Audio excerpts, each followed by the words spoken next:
मुंबई ते विजयदुर्ग रोरो सेवेला सुरुवात झालेली आहे। मंत्री नितेश राणेंच्या हस्ते शुभारंभ झाला। मुंबईहून कोकणात आता 6 तासामध्ये पोहोचता येणार आहे।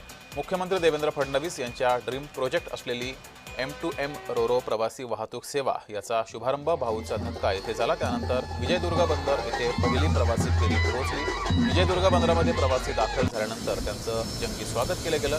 या रोरोमधून माजी मंत्री भाई गिरकर आणि माजी आमदार प्रमोद जठार आणि इतर प्रवासी विजयदुर्ग बंदरामध्ये पोहोचले।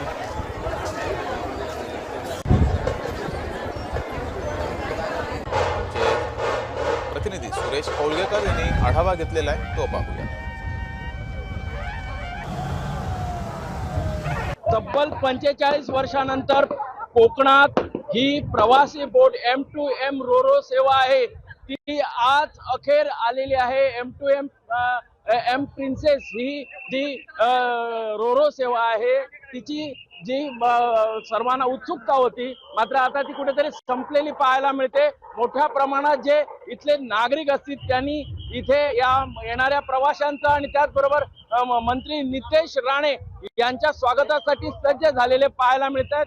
या जी प्रवासी बोट आहे याच्यामध्ये पाहिलं तर प्रवाशांबरोबरच याच्यामध्ये 4 व्हीलर 2 व्हीलर यांचाही यामध्ये समावेश असणार आहे।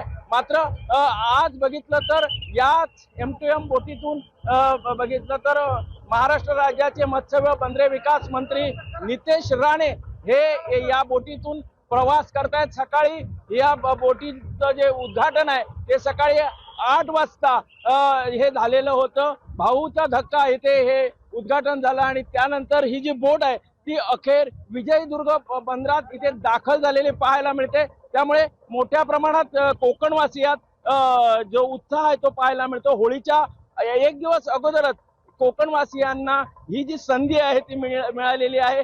यातून पर्यटनाबरोबरच इथला जो आंबा आणि काजू पीक आहे ते सुद्धा याच सेवेतून मुंबईपर्यंत थेट जाणार आहे। त्यामुळे कुठेतरी पाहिलं तर मोठ्या प्रमाणात कोकणवासियात उत्साहाचं वातावरण पाहायला मिळतंय। सुरेश कौळगेकर, जय महाराष्ट्र, विजयदुर्ग, सिंधुदुर्ग।